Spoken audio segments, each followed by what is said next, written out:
Hey guys, welcome to another episode of the Top Producers Nation podcast. This is designed to help you be a top producer in your desired market. We, of course, help top producers achieve their desired lifestyle in many different ways, which you can find out at topproducersnation.com if you want to look in deeper to our online community and the different programs and resources that we have to help support you as a top producer create that ideal lifestyle that you got licensed for. To begin with, we also work a lot with brokers and team leaders in helping them develop and produce more top producers in their organization through coaching programs, through software assistance, and other elements designed to just add more productivity and even help in recruiting in your organization. So if you want to talk more about that as well, once again, you can check all that out at topproducersnation.com, and you'll learn more about that as well. We are powered on the local level by our Tampa Bay Real Producers franchise here in Tampa Bay, Florida. We're hanging out right now in the beautiful studio on the corner of West Shore and Kennedy. And as you may know, we feature the top 500 top producing agents in Tampa Bay here in this local market. In order to do that effectively, we have to have amazing, what we call preferred partners who support this platform. And you can find all of them at tampabayrealproducers.com/partners. Just click on partners and you'll be able to see a bio of every local preferred business that has been highly recommended to serve you as an agent in the community. One of those partners we get to have in studio here today, none other than Mr. Eric Bunch. How you doing, brother? I'm doing great, man. Thanks for having me. It's great to have you in studio for sure. Eric is the owner of NTP2 Photography, and you might have seen Eric's beautiful face at a lot of our events over the years. Eric has been an event photographer for our program and our platform now for multiple years. Has done a lot of photo work at our old Whiskey Cake panels and now at Star here in Tampa. Has done a lot of our Agent Choice Awards and pretty much every event that we've run over the years. So it's been great to work with you and have you spotlight a lot of the things that we do. But let's talk about your journey a little bit of how you got to become a photography expert and a video expert and an expert in all things media. Did you grow up in Tampa? How did you end up here? And if not, we'll start there. So no, I didn't grow up in Tampa. My dad's originally from Tampa, went to Chamberlain High School. Mm-hmm. And so I grew up in Northern Virginia, was moved down here when I was a teenager. Just kind of plucked from my social status there and just moved to a different part of the country. And cool. It's kind of a big deal, but yeah, I grew up in New Tampa. So what brought you to Tampa again? My dad owned a company where he sold medical products to the government. Okay. So like private citizens, they could sell different materials to the federal government, and that's what he did. So he sold medical supplies, and somewhere along the line, they said, why do we need to buy them from civilians? We can get them ourselves. Gotcha. And so the company was kind of shutting down, and so he took the opportunity to move closer to family. You know, my grandparents were in Tampa still, and my other grandparents were in Central Florida. Okay. So you moved here as a teenager. Yep. And then you stayed, it sounds like, ever since? Yep. Okay. Yep. So at what point did you find yourself getting interested in this whole photography line of work? Was it something you always kind of had an eye for, or did that come much later? Not really. It came much later. Mm-hmm. I mean, the journey that got me to photography is pretty funny because I went to school for an entirely different field. Which was what? Actually automotive mechanics. Okay. So right. I was an automotive technician for Ford, went to school with Ford and learned how to basically build transmissions and work on diesel trucks. Okay. Well, there's a lot of like technical equipment there. There is, yeah. I have a mechanical mind, so Sure. like taking things apart, putting them back together was always something I did. Yep. Yeah, and so that was kind of a suggestion as I was getting out of high school is, hey, go do something with your hands that a robot can't take over. Right. So that's what I ended up doing.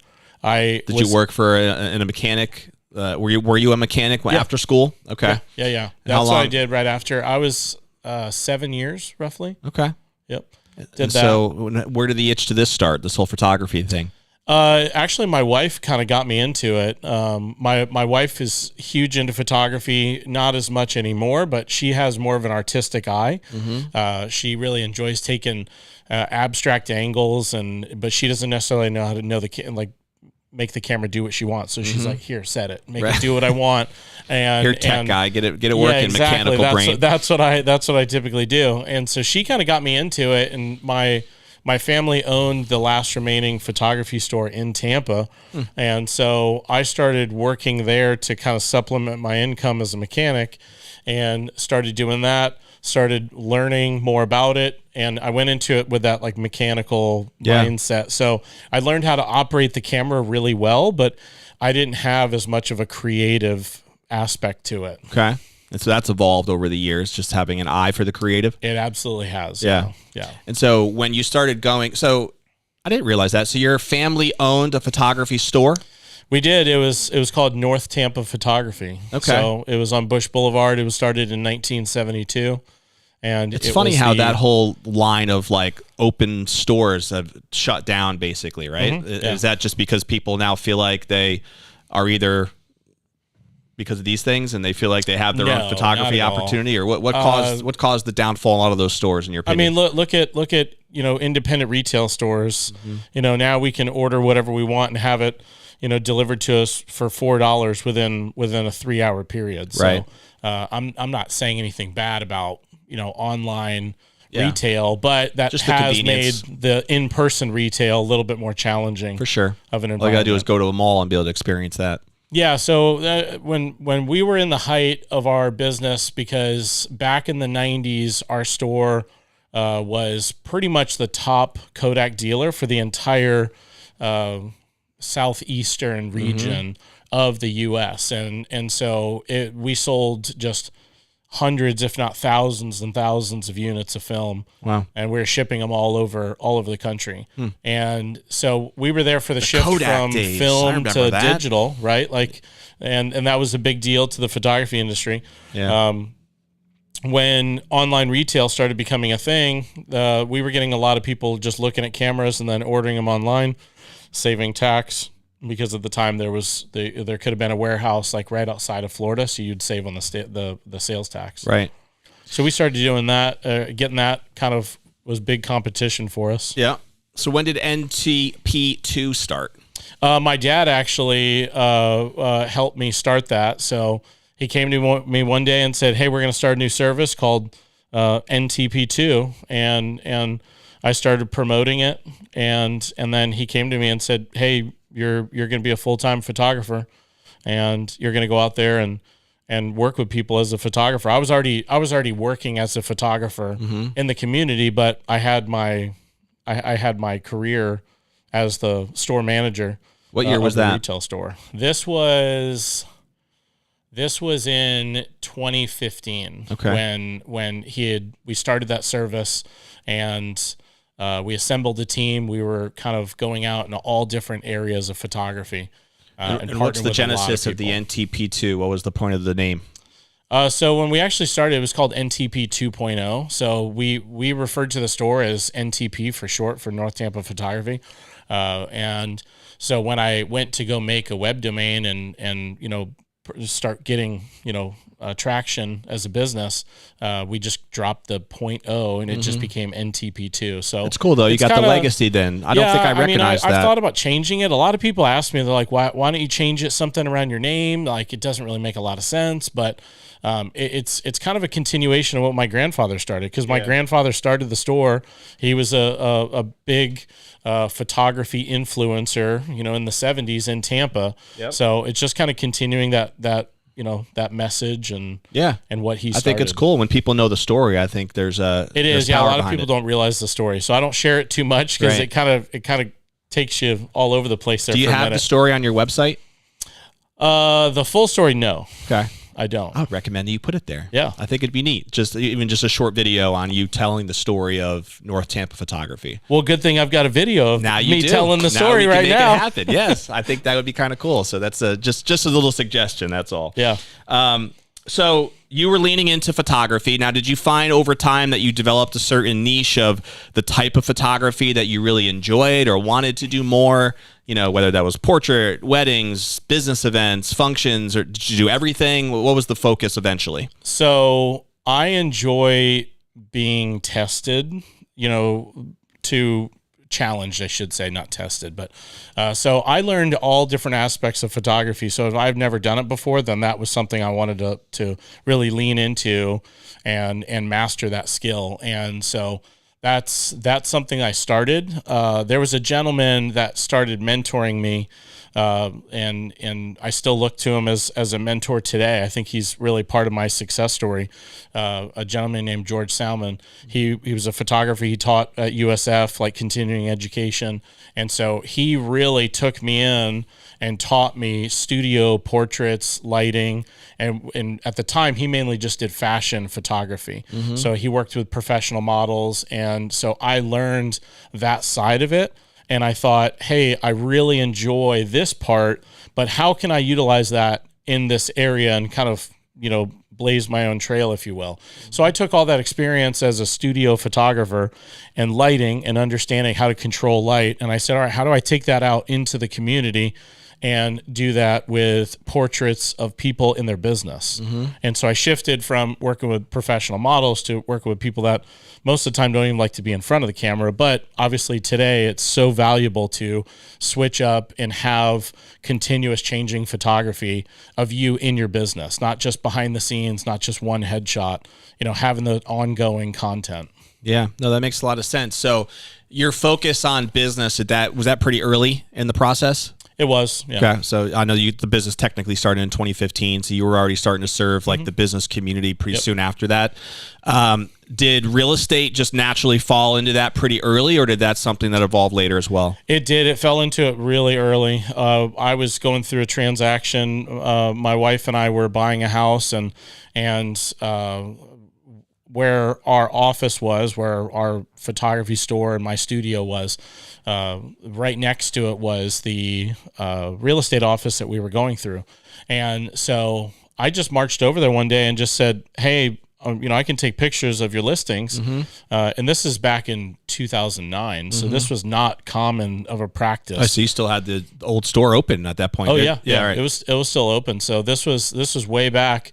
I just said, hey, if you need any pictures of any of your homes, I'm thinking like out of state buyers, things like that. Yeah. And so because the broker knew that I had a transaction pending with their office, I think she just threw me a bone. She's like, hey, let's just keep him happy. Mm-hmm. And she sent me to a house to go photograph it. And the very next week, I was in their team meeting being presented as, hey, you need to hire Eric as your photographer to do pictures of your listing. Stop doing it yourself and have him do it because that listing I had photographed was under contract within 48 hours from that out-of-state buyer. So it just elevated the presence of the listing. It's interesting. And that was still back in the day, like where, you'd take your own photo, right? Like you're seeing yourself in the mirror. And I feel like a lot of agents still try to do that. I don't think necessarily a lot of the top producers are trying to do their own photography. Producers aren't doing that, but I do get messages from pictures every now and then. I don't see as many because MLS standards, you can't be in the photo. Right. So we don't see the reflection in the mirror. Yeah, I enjoyed that. I enjoyed those pictures, but yeah, you don't see those anymore. But I mean, some agents do take their own photos. So right, they do. From your professional opinion, I mean, what do you think is the impact in terms of the benefit for the agent in working with a professional like you to get different quality of photos? And I know you do more than just photos, right? Mm-hmm. You're also at the video piece. You can touch on some of the other services if you like, that you also provide. But what type of like end result outcome do you generally see that creates for the agent, whether that's just day on market decrease, the house sells for more value? Highlight a couple of those things. Well, it does a couple of different things. So I'll talk about the homeowner, the seller first. By showing up with a team, a support team, it really elevates their status as far as the value that they can create. I mean, if you go in there and you say, hey, I'm going to take the pictures, I'm going to do the measurements, I'm going to fix things up, I'm going to stage it, I'm going to organize it, versus I have a team that does that, it really sets a different level of value, in my opinion. Makes sense. As far as how that's viewed to the seller. As far as the content, this was now in 2019, 2020, where things were kind of flying off the shelf, and there's still some that they know that the listing is so unique that it will sell pretty quick. But I've always looked at it as sometimes that content is not to help you find a buyer for that one, but it's to help you find someone that needs to sell down the road. So it's not helping you with that transaction, but it could be helping you with your next one and the one after that and the one after that. So having the long game in mind. Exactly. That's what I said in 2020 when things were just going, and there was a lot of cases where they didn't even make it, online because they knew they already had someone, lined up that would buy it. But I said, no, you still need to photograph it because you need to share this activity because someone could be watching and seeing this, and that's going to help you, 2 years down the road, 7 years down the road. Yeah. In your opinion, the quality of the photography that a listing has, is that generally, do you think, based more on the skill set of the photographer and the eye that photographer has, or on the quality of their equipment? It's hard to say now because the technology has changed so much that now within the cameras, I'll talk from a retail perspective now, like the technology, they're just putting like bells and whistles on it, if you will, like GPS and touchscreen and things like that. So I've known photographers that can still produce a pretty good image with maybe 10-year-old technology. But what it helps is it helps to expedite the editing process and to get the images done faster by having a little bit more current technology. As far as the quality is considered, I do think it takes the right eye because there are a lot of detail things that we can go and pick on. So when I get to a house, when I go to a listing, most of the time I'll bring my camera in and I'll just leave it right there and I'll say, hey, take me a tour of the house. And I'll let them know, hey, I'm here to help bring the most value to your home. And if I see something that I think could be distracting or might be something that would be unpleasant to look at, then I'll let you know. But it's your home. If you want to leave it, it's fine with me. So that's what I do is I do this walkthrough with every single listing, and I walk through and I'll check blinds, check what are in the corners, what could be viewed under the bed, if there's tags showing, if there's pet dishes, all that kind of stuff. Is the agent usually there when you're doing this? So about half of my agents are there because they like to be engaged in the process. Some of my agents trust me to go and represent them because I've got such a long-standing relationship with them. I've been working with them for 6 years or so, some of them. And so I'll go and represent the team and say, hey, my name's Eric Bunch. I work with so-and-so team. Right. And they trust me to go in and do what I need to do. Right. Do you have an opinion either way? Does it matter to you if the agent's there or not? Do you feel like it makes a difference in the process? Depending on the agent. Okay. Right? Like sometimes they can get in the way. Well, not only that, sometimes they can have feedback if they weren't there, and I'm saying, hey, maybe you should have been there if you had this kind of feedback. That makes sense. So I think that's if they where have strong opinions on on what was produced. That's where I'm like, hey, well, if this is what you think, then you should have been there. They'll say, why'd you leave that couch there? Right. You should have moved it here. I'm like, well, maybe you should have. Right. Maybe you should have been here to be involved in that conversation, right? Like when I do that walkthrough. Right. So it really just depends on the agent because some agents will call me and say, hey, just go in and do what you do. And if it's the first time I'm working with them, I'll say, no, let's have a conversation. I want to learn more about you and figure out how can I photograph the house to give you the content that you need within your business. Right. Agents all specialize in different areas. Some of them might just take any listing they can, but some might focus more on waterfront properties, on condos. So I want to find out what do they need that could be more unique. No, that makes a lot of sense. I think the more you can customize the finished product to the needs of the agent, that just, is going to hit home a little bit more effectively, I would imagine, right? I agree. And I'm not out there to work with someone one time. It's not valuable to me. Yeah. So I want to create that long lasting relationship. And so doing these steps is what helps me for that long term relationship. What are some of the other services that you provide on top of the photography? Over the years, we've kind of narrowed it down a little bit. We started doing all levels of photography and video. So we've narrowed down to mostly working with commercial applications. So on a corporate side, we'll work with bigger companies on different content with headshots, corporate events, video production, training videos. And then on the small business side, it could be some of the same services, a lot of branding, marketing, content. There could be small events, there could be award ceremonies. On the video side, we've gotten pretty good at doing these on location, training videos, lifestyle videos, like kind of within the business, showing what's going on in that day.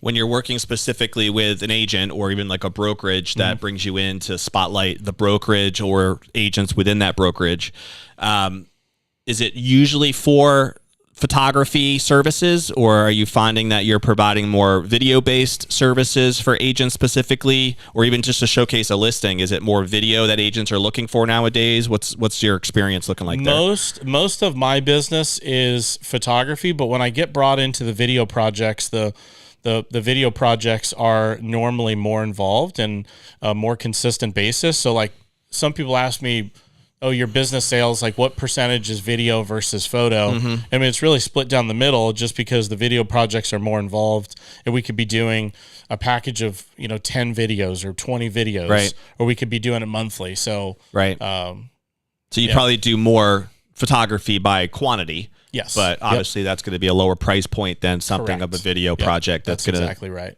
We've been doing a lot more video lately, especially for listings.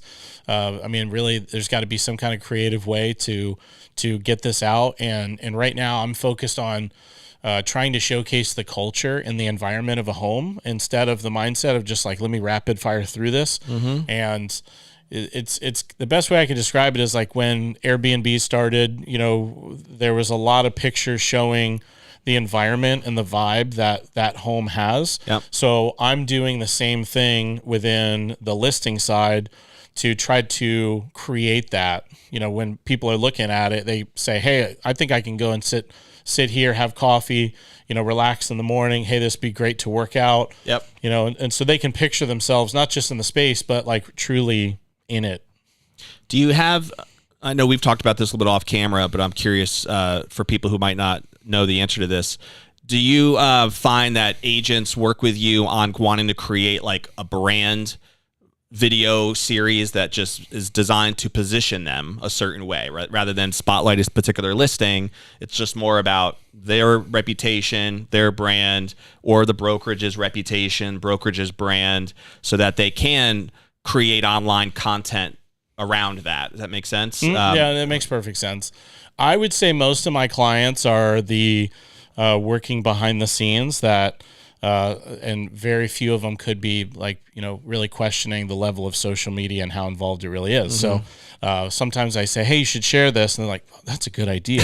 And I think, well, that would have been the first thing I would have thought of. But yeah, so some of them do video from that kind of perspective. A lot of them just keep it focused on the listing and the transaction itself. Yeah. We've done video with the agent specifically, but I'd love more of that. So more opportunities to. Seems like it would be kind of like a storytelling type content, right? Which if I'm an agent today and I want to distinguish myself separately from all the other agents that are out there, because God knows there's a lot of them, right?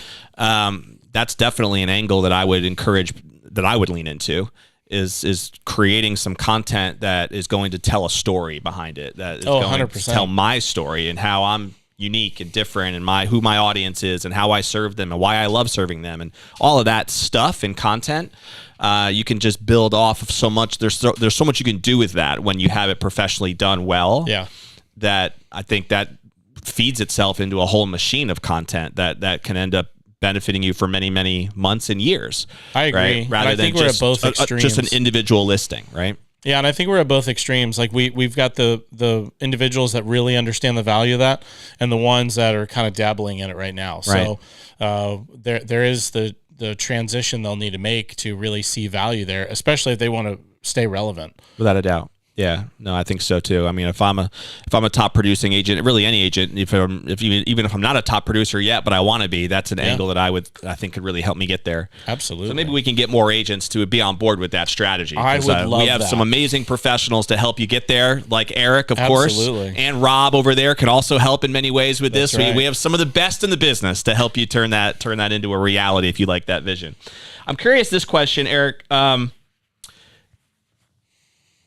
You can correct me if you think I'm wrong here, but I feel like in some ways there's a lot of misconceptions that agents, I would say, probably a lot of business people have when it comes to your industry, where I don't know, they think, oh, I'll just do it on my phone in some cases. Not the top agents, as we've already talked about. Mm-hmm. But if there was like one thing that you wish agents really understood, right, about your industry, about your business, is there something that comes to mind? What would you want them to know? Man, my first thing, like that, sometimes editing takes time. That would be probably the top of my list. That's probably the hardest part of the work in some ways, isn't it? Yeah. Sometimes it can be, and that's been something we've really been working on, is how to expedite and decrease that wait time and get the content back to the agents as quickly as we can. But I'm not too worried about the phone part. Someone asked me this years ago, and I'm not worried about it at all, really, because it still takes that person. It still takes that individual to have that perspective, to have that angle. So as much as you carry around, this mini computer in your pocket with a great phone and 50 megapixels and all that stuff, but you still have to have someone doing it. So even for the agents that are doing their own content, I do think that's important, because they need to diversify their content, to do some off the cuff, very raw type of content, and then you need to do stuff that's very polished and very clean and overly produced and production kind of level. Right. But it's still. Someone asked me, like, aren't you afraid you're going to be replaced by this? No, because I'm the person controlling the camera. So right. Even if they carry around something, they still need to have someone to do it. Right. And like you said, I mean, at least in my experience, even we create a lot of content we're in a media profession here with real producers. It's the editing piece that seems like it's really the magic, right? Like that's where the time is invested, and that's really what takes kind of like, it goes well beyond the quality of the camera, right? When you think about the quality of the editing, and that's a skill that a professional, in my opinion, really needs to have in your industry. I agree. To be able to separate themselves, right, and do well. Just like an agent needs to have certain skills to separate themselves from other agents in your industry, I think that's really, in my opinion, where you separate yourself mostly from other people in your industry, is your editing skill set. Not only how quickly you can deliver that, but how quality that is, and that's that finished product that people really remember you by. Absolutely. I had a conversation with someone the other day, and they talked about the type of camera and the quality versus a phone, and I said, you got to keep in mind, where are we viewing this photo on? Like, most of us are viewing the content on our phones, but what if one of my photographs needs to make it onto a billboard? Then I need to have that level of resolution that this would not have. Yeah, I get it. No, it makes all the sense in the world. What role, if any, do you have after you gather your content, you have the editing piece, which is part of your industry? Are you involved at all, or do you offer services in the actual marketing spot beyond that to help that content get marketed for the agent? What role, if any, do you play there? So our company started this year was because it's been a challenge for, not necessarily on the real estate side, but like on the professional side. So getting the clients to download the content and utilize it. Yeah. They'll say, well, I don't know if any of those pictures really, generated any business. And I said, well, cool, you didn't even download them. Right. Like, hard if they're stuck in a drive somewhere. That's basically what it is. And so we started saying, all right, we'll follow up with you. And if they say, well, I just haven't gotten around to it, it's still, lower down on the priority list. Yep. All right, we've got a couple of partners that works within NTP2 that will share that content. So we'll create a social calendar, and we can go through and generate that content. And then I just share it with the partners that I have. and then they'll share it online. So we started doing that. So this is year. This is something you've built internally. That's something we started this year was to do that. So we're still on the light side of the number of clients for that. So we just have a few right now, but looking to add more.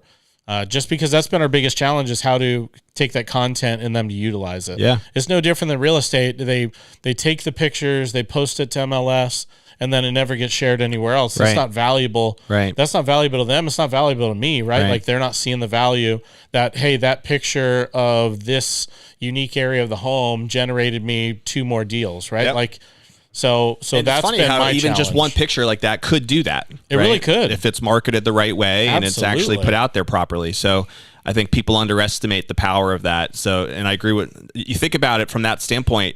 How many great pictures just never see the light of day because they're stuck in all the pictures I have somewhere. that never see the light of day because we're producing so many images every year. When I do presentations or if I make a flyer, I'm going, which pictures do I choose? I mean, we're delivering like 50, 60,000 images per year. Right. Typically, I'm like, how do we manage that? So. Right.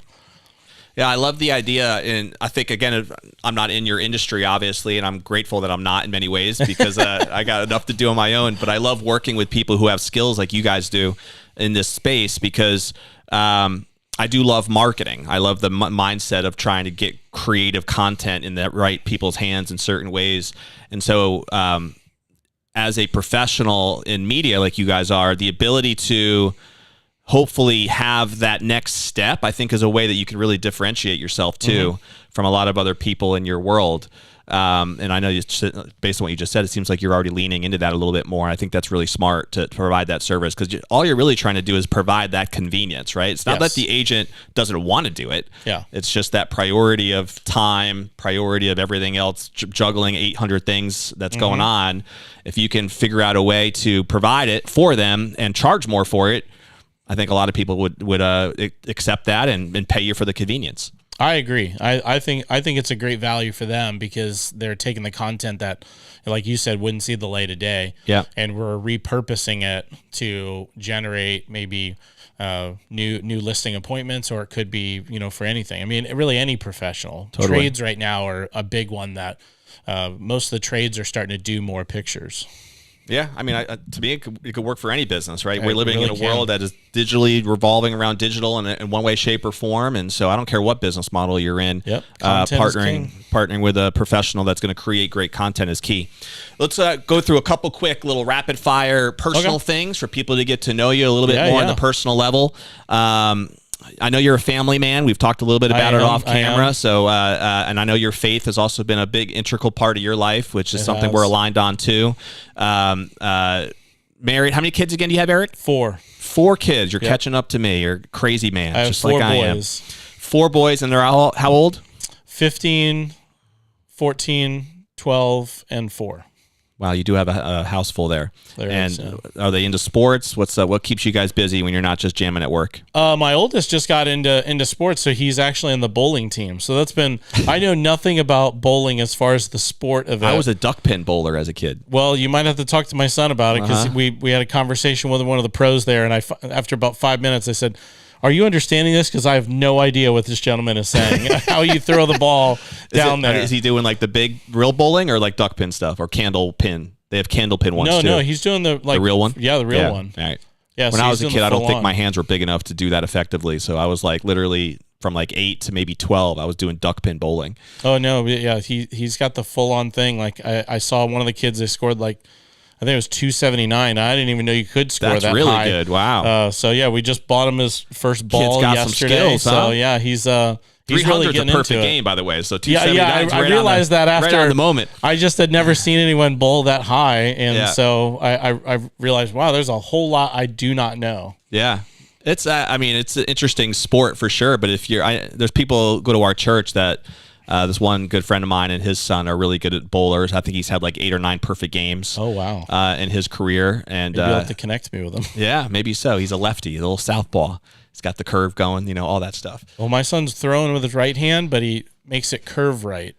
which most people Oh, throw he the does right the hand inverse. and make it the go natural left. curve is the draw from right and to it left. looks like it's going to go left, and then he does this little spin last second. I'm like, how'd you do that? He goes, I have no idea. My man's got some skills, huh? And He it's does. working. He's going on 2 weeks now, but yeah, the other I mean, kids, if he's my bowling other 270, how old is he? 14. 15. If he's bowling at that He's level, not bowling at that. That was some other kid, not my son. Oh, okay. I Yeah, gotcha. no, Okay. he didn't bowl that.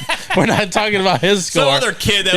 Another kid I saw scored 279. My son funny.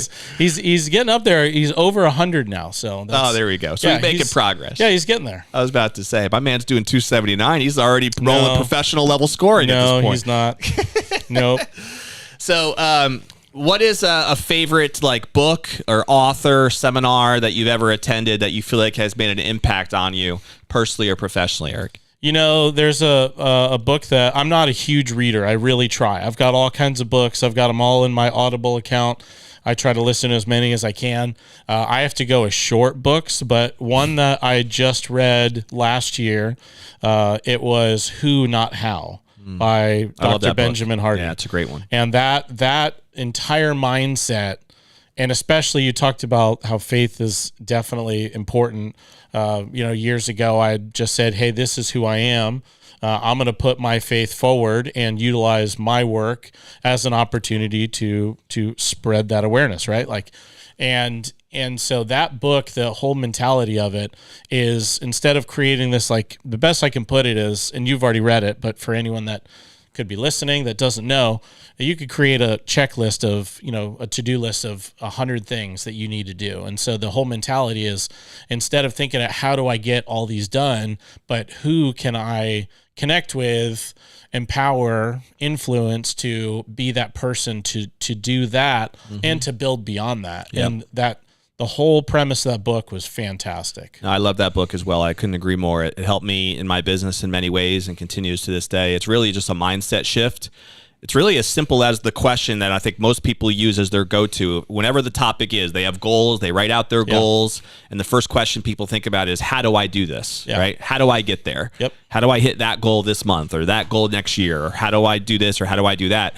And so it's trying to retrain your brain from that being your initial question to who can I work with that'll help me hit this goal, right? Who and do to I take need? it to another level, like Totally. Yeah. Who do I need to get not me just here or there? accomplish that, but who can I, go and work with to do that and do 100 more things? Without a doubt. Hence the title of the book, Who, Not How, right? Starting with that who first. So a great read. Recommend it for anybody, especially in business, but I think it's applicable to anything that you're doing in terms of just leverage and productivity and all that fun stuff. So that's good stuff. Do you have a favorite TV show or movie, Eric? Oh boy. My wife and I get in these habits of watching the same series of shows that we've enjoyed. So Psych is one of them that we watch over and over again. Haven't heard of it. That's a good one. My favorite movie, I'm a big action movie buff, so I like anything with action. I would say my favorite, like if you ask me for one, I would say Days of Thunder. Tom Cruise, Robert Duvall. That's old movie, right? It is an old movie. Yeah. I don't remember the movie, but I remember the movie, the title of it, but I don't remember like the details of the actual movie. NASCAR I think I've racer. seen parts of it. Yeah. Old dirt track racer and, Gotcha. and started racing for NASCAR. Days of Thunder. Yeah, Days of Thunder. Now that Robert Duvall just passed away recently, so it kind of made a comeback on the watch list. You're the first one who's brought that up, so it's a good one to throw out there. Okay. Yeah, absolutely. I like it. Do people say the same thing, like the same movies? Yeah, I get some of the same stuff. There's some common threads that get thrown out, especially with books too. Yeah. I would say Rich Dad Poor Dad is a common book that people throw out on the show. We hear that a lot. Okay. That's a common one. What else, Rob? What's another big one that you think of? Yeah, that's a Dale Carnegie. That's a good one. That's always a common one that gets thrown out there. I've got another book on the other element, Dad Tired. Oh, really? I've never seen that. That was a fantastic book. It entirely, and I love the analogy that they used when people are going through something. Yeah. In the times of darkness, their mentality was, most people say like, hey, that's a different season of your life, right? Like you're just going through a season. Where he would describe it as you're in different parts of the wilderness. And just, I'm an outdoor person. I like to go outside. My kids are involved in Scouts. So that connected really well with me. And so, Dad Tired. I can't remember the author exactly, but that was a short one. Yeah, I'll have to check that out. It was a pretty good book. I can definitely relate to Dad being tired at times. That's with the number of people in your household, you definitely can. There's some exhaustion happening on a regular basis. All right, we're gonna put a bow on the episode with one of my favorite questions. Well, actually, I got two more for you. Okay. As a photographer, what was the favorite project that you've ever had? Whether it's just a photo or a video thing you've done, is there something that comes to mind as a favorite project that you've ever created?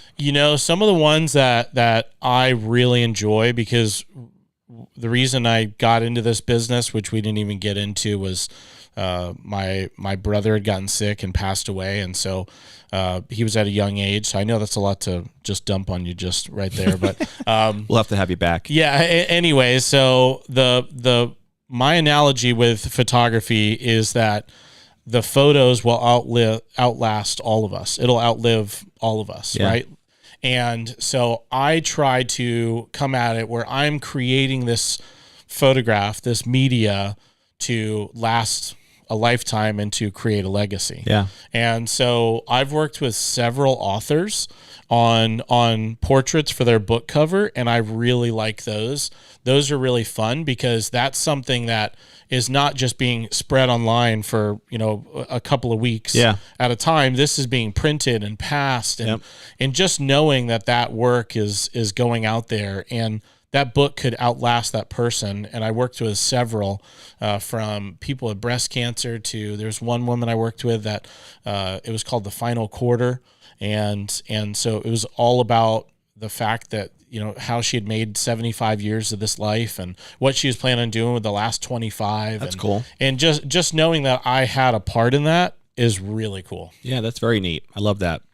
There's definitely a legacy component to that actually ties very well to our last question, which we call the legacy question, which is really about the idea of when that day does come many years from now and you're sitting on the rocking chair thinking about what you'd want your legacy to be and what's most important to you, whether that would be personal or professional. What are some of those thoughts that come to mind for you in terms of the type of legacy you'd want or what you'd want to be remembered for? Yeah, so what I strive myself for is that knowing that I did things and did it in an ethical way. I don't want anyone to ever question that I wasn't a good person or I didn't treat them fairly or I wasn't nice to them. So at the end of the day, if my kids know that I went out there and was being the best version of me that I could be and loved on people, treated people with respect, that's the most I could possibly ask for. If my legacy is that alone, that I was a good person, I'm remembered for that's enough for me. Very cool. Well, I could tell you that from a business standpoint and for even on a personal level, from how I'm getting to know you over the last couple of years, that I have that opinion of you for sure. Well, thank you. And you've provided a lot of value to our platform, and we thank you for that. I know that any agents, brokers, anybody out there who's going to need some assistance in not only spotlighting listings, and that's always important, but in also, like we talked about earlier, building your story, right? And capturing the essence of your story. I would highly recommend that you connect with someone like Eric, because I know that he stands behind his work and he can do a great job in making sure that he does it well. If somebody wants to reach out to you, by the way, and pick your brain or connect on any of your services, what's the best way for them to reach you? They can reach out on social media at NTP2 Photography. It's on any of the major social media channels. My website is ntp2.com. So that's the reason I keep that is, it's 3 letters and 1 number. So that is a nice pretty and short. valuable domain. And now that I understand the North Tampa photography piece of the story, I think it adds even more value, right? Yeah, so absolutely. we got to get that up on that website, man. Let people know legacy. what N2P. I imagine a website homepage where it's what is N2P2? Question mark. Yeah. And then it's your answer, the video of the story of N2P. Well, I'll plug this in there. See, my brain's always thinking for these different branding That's components, awesome. Right? We're going to end the episode the way we always do, a challenge to the audience. So if you are listening right now live on Facebook or YouTube or listening on any of your favorite podcast platforms, whatever that might be, what is one thing, one action step that you can take right now from our conversation today with Eric that will help propel you forward personally and professionally, so that way you lock in the value of listening to this episode? Maybe you just need to have somebody in your corner that can do a good job in telling your story. Eric obviously is a professional in that manner, and he would love to have a conversation with you on how to get there. Maybe you do have a particular listing that you think you need to upgrade your photography for, or you just need to add a great photographer into your network to be able to provide that service ongoing for you. Maybe you need to pick up one of the books that Eric recommended as a little action step. But no matter what it might be, let's take action on something so that way you can lock in this value and make sure. It could just simply be that you're subscribing again to this show, Top Producers Nation, at topproducersnation.com, or click the little subscription button on YouTube so you can be notified every time we drop a new episode. We have tons of resources for you at topproducersnation.com to help you grow your business, whether you're an agent, whether you're a broker, whether you're a team leader. Our commitment is to help you not only produce as a top producer, but to have the lifestyle that you want as a top producer as well. So we'll see you on the next episode of the Top Producers Nation podcast. We'll see you later.